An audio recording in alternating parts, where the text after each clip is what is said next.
Good morning. Welcome to SP Streamer Live. I'm your host, Michael Simione. You can follow me on Twitter at SP Streamer.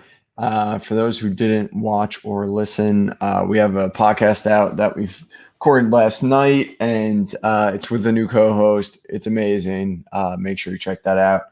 But yeah, for today, this morning, we're actually going to roll through the streaming chart very quickly, and then we're going to look into James Kaprielian a little bit. Unfortunately, Fangraphs hasn't updated their website yet, so I have no stats for you today, which is kind of a bummer. But it happens to them once in a while. They don't get the update till like 10, 11 in the morning. It happens. What are you gonna do? So yeah, but we'll still run through this real quick. For today against Pitt, it's kind of no-brainers. Drew Smiley. The rest of these options aren't too great. If you want to roll with Herman against Seattle, that makes sense because Seattle can strike out a lot. I'm not a fan of Herman. I have no confidence in him, so I just personally would not really be picking him. Walker against Cleveland's okay just because we know Cleveland. Our deep league pick, though, we're going to roll with Will Crow. I know it's against the Braves, but again, last outing, he decided to throw his breaking balls instead of his fastballs. So I'm figuring maybe he could do that and get by. The rest of it's kind of crappy. I don't really trust Brett Anderson. There's just a lot of guys I don't trust here. Mills has been pitching better, but I just want to see more of him before I'm really buying in. Singer's been a complete mess. Plus, he gets Cincy. So yeah, no real good options today. The only one that I really kind of trust or like really is Drew Smiley. For tomorrow, we got Jordan Montgomery at Seattle. Obviously, this makes a lot of sense. Montgomery can get a ton of strikeouts. Look at the 14.7 swing strike percentage as of late. And then Brubaker, who's just been freaking rolling lately. He gets the Mets, who have been struggling offensively. But the K-walk, the swing strike is really good right there. He's been able to strike a lot of people out. He's better at home, but thinking on the road, Pitchers Park, Mets struggling, it could work out for him. You got Skubal. He's going to look to rebound. He's going against Minnesota. He is a tough offense, so we'll see if he can rebound and how he rebounds. I really like Logan Gilbert as well. He's been pitching really good as of late. He does get the Yankees, though, who can be hot. So we're going to have to kind of see what he does there. But that could also potentially be a good play. So there's some pretty good plays here. Unfortunately, a lot of them are really owned. So we're going with Montgomery for the shallow, Brubaker for Maine just because he's been so hot. And then J. Happ, who will be our deep bleak pick because, it's either him, Aiken, Ferrier, or Chichi. Just don't do it if you have to. I would just stay away from that. All right, for the ninth, I didn't really pick. I do want to see some stats, but I know off the top of my head we have some good options. You got Zach Thompson, who's just been so phenomenal. Just good every day. Really good breaking stuff. Love everything about him. I'm shocked he's not at 50 yet, but he will be after the start. Cole Irvin against Texas. Irvin's been pitching really well. He actually has one of the better fastballs or top 5 fastball in the league this year in terms of run value, which is pretty crazy. But just been really good. Texas can struggle. Stripling also has been pretty good. He's coming down a little bit in terms of strikeouts. He gets Tampa. And then McClanahan, we all know the strikeout potential with him. Look at the 14.3 swing strike percentage as of late. He will be getting Toronto, which is really tough. But at least it's home and it's not in Buffalo. So that'll definitely help. And it looks like our main pick, because all these are so highly owned, will end up being Tyler Anderson against the Mets again because the Mets are kind of struggling. And plus, we don't really have any other great options. You could take a shot on Freeland, but he's tough to guess. Cobb's been so up and down. You have no idea when he's going to pitch well. Lauer, tough matchup. Lyles, tough matchup. Eli Morgan has been somewhat a little interesting, but he gets the Royals. Matt Man's been a disaster. The rest of this is just a mess. So if you're in a shallow league, really good day to stream. If you're not, it's going to be tough. And it looks like we're going to have to roll Tyler Anderson, just kind of take a chance, even though he's been really bad on the road. But we'll see if that could change. Maybe someone gets bumped who knows? We'll see what happens. I actually did fill out 710 too, but I haven't really looked at it. But I mean, if you want to really glance that far in advance, you got Patrick Sandoval, who's been really good too. He gets Seattle. I didn't really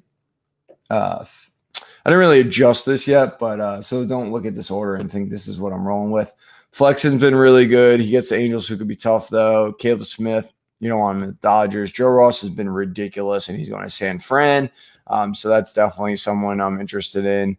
Quentrell's a little interesting, but you got McGill, who I've been in love with. I mean, I know I'm a Mets fan. I probably just fall for these Mets pitchers, but trying to take my bias out of it.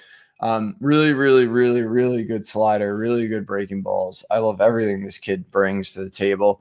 And against Pittsburgh at home, this is like a no-brainer. Like, how do you not take this? I'm pretty confident he's going to be my pick for that day if you really want to look into it. I did actually look into Peralta a little bit because he's been pitching really well as of late, but I didn't really find much. So, I mean, if you want to take a shot, I guess you could go for it, but I just wouldn't expect much from him. All right, moving on. We're going to look at James Kaprielian. Let's just go to his overall stats because he's been pitching really well. Was actually a pretty big prospect when he's with the Yankees. They ended up trading him for, I think it was the Sonny Gray deal. But so far this season, you can see he's got 10 starts, 2.84 ERA, the FIP, XFIP, xERA, Sierra. Everything's calling for some regression. Obviously, he's not likely a sub-3 pitcher, but based on this, you're looking at like a mid-3 ERA pitcher, which is really good. I don't know what percentage owned he is, but if he is available, I'm definitely adding him. I'm just going to show you just kind of why I like him. I'm not saying that he's going to be like a stud down the road, but I do like him. So, I mean, first thing you're going to notice is the K rate, 27% strikeout rate. That's really good. That's like close to the top of the league level. I'll show you how. He just knows how to, what he does. He just knows how to really utilize his pitches well. And they're really good in terms of deception as well. So, we'll roll into that in a minute. So a 28.3 O swing, doesn't get a lot of chases. He does have one single pitch that gets an insane amount of chases. I'll show you it. I mean, the O swing's not like crazy high on it, but if you watch his strikeouts, it's just insane how like he gets these guys to chase it. Anyway, the swing strike is basically average. Call strike is pretty high though, so that's why he's got a 30 CSW. He does get a lot of call strikeouts, which is fine.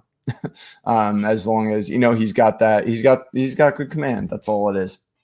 So everything here looks okay. Nothing's really like eye-popping, but everything looks good. The ground ball rate's pretty high, is getting pretty high. The BABIP is what's calling for aggression. That's why everything says that. But everything here to me screams like a mid-3 ERA pitcher, which is just fine here. So again, if he's out there, I would definitely grab him. But let's look at the different pitches. So mainly throws four-seam slider, changeup. He does have a sinker curveball, but doesn't really use them all that much. But it's mainly the four-seam slider, changeup. In terms of contact, like hard contact, the four-seam gets hit, obviously. I mean, most do. That's okay. It's not like horrendous, honestly. The slider isn't, looks really good. Negative 16 WRC plus, 0.024 ISO. The changeup looks good too. So it looks like he has two breaking balls that don't get hit that well. The four seam can get hit, but that's a lot of four seams typically. And then in terms of utilization, which we're going to really kind of look at because that's what he does really well. He utilizes them all really well. He's got 3 positive P evals on all 3 pitches. Swing strike percentage, nothing too crazy high, which we know because his swing strike percentage is average, but it's about the called strikes with him. The changeup is what I was talking about. It was like 37.3 O swing.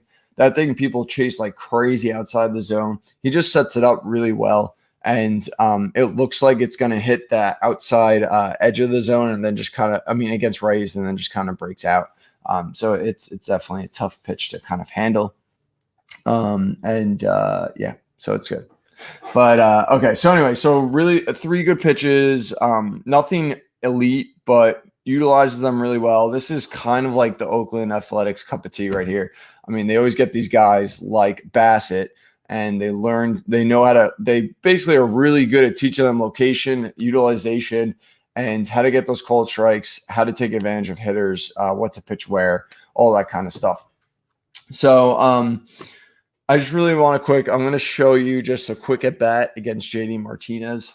A quick at bat. I don't know.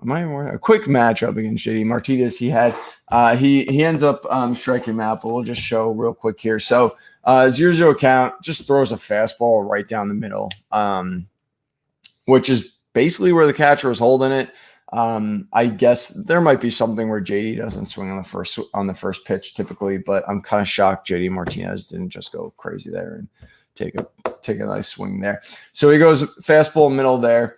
Then he's going to go back to the four seam, except he's going to put it up in the zone here. JD swings and misses. So he went four seam middle, four seam high, right? So I think he tries to outsmart JD here. He's probably like, okay, JD's probably going to think I'm going to go breaking ball here. But he actually decides to go four seam up and in again, but kind of misses his target. JD fouls it off, right? So they both probably know where breaking ball is coming here, but it just doesn't matter. This is the changeup I was talking about. He actually comes in on it here, but it just breaks down so nicely. But I feel like if you look at the plane of the ball, if I can get it there, it looks like it's coming out pretty high. So JD might have thought that this was going to be higher than the past pitches. But I think what's really good here is he goes middle, high, high. So like, even though JD probably knows this might be coming and it's coming out looking like it's high and everything, it's just really hard to change that level of eyesight like that. Like you just looked at 3 straight pitches high in the zone, and now all of a sudden he's hitting you low and something that's going to drop on you the last second. That just becomes really hard to hit. And I mean, JD was kind of on playing with it, but he just basically couldn't make contact there. I mean, he just completely whiffed on that pitch. So I just thought it was really interesting to see him change the eye level like that when it comes to the four seam and the changeup there. All right, so real quick too, I just want to look at what Kaprielian likes to do, because you always like to look at the lefty righty splits. Against lefties, he likes to go the changeup more. I know we kind of just saw it against a righty there, but his changeup, he uses it 27%. He barely throws the slider against them, against lefties. And then against righties, he goes to the slider more and then drops the changeup. I did look at the splits. Both have pretty good results. The slider, it does work very well against righties, very, very well. The changeup is pretty good against lefties as well. So it's really good that he could basically go four seam, and then he has a breaking pitch for each kind of hitter, whether it's righty or lefty. So I just want to really show you. So this is his changeup against lefties. Again, really hard pitch to hit. Just breaks last second. Likes to throw it on the outside part of the plate. And then this is his slider, which again throws outside of the plate, just kind of drops on them, and is just a really good pitch when it comes to breaking it down. So I wanted to show this as well. This is a spin-based movement. I think the reason why that changeup is so good at chasing is because it looks very similar to his four seam and the sinker that he rarely throws, but they both are observed completely different. So I just think there's a lot of good tunneling that's happening here, a lot of good playing with eye level, a lot of good, just keeping the hitter off balance and command and location and utilization. I mean, he does have a lot of breaks. I mean, the changeup really moves well vertically, and the four seam is more of a horizontal four seam. But the locations are just good. I mean, the changeup's really bottom of the zone. The slider, he's basically aiming for that corner. Sometimes he misses in a little bit, but it's not too bad in the middle. And then the four seam, he tries to bring high. So it's just really good. I just like what he's doing. He's going high, then low, and hitting the corners, and just really utilizing his arsenal to the fullest, basically. So yeah, I really like him. I like what he's doing. He's got stuff against lefties, righties. He hits everything you kind of want to see, and yeah, So if he's out there for some reason, add him. Not a bad buy if you could kind of buy him cheap. But yeah. All right, guys, that does it. 8:15. We started at 8. We're going to continue going at 8 a.m. the rest of the week. I'm probably going to take next week off just with the All-Star break. I mean, nothing's really going to be going on, so I'll probably do that. Any questions, please let me know. Please follow us on Twitch, YouTube, Twitter, all that good stuff. Any questions also, please let me know. Otherwise, we'll see you guys tomorrow morning, and have a good rest of your day.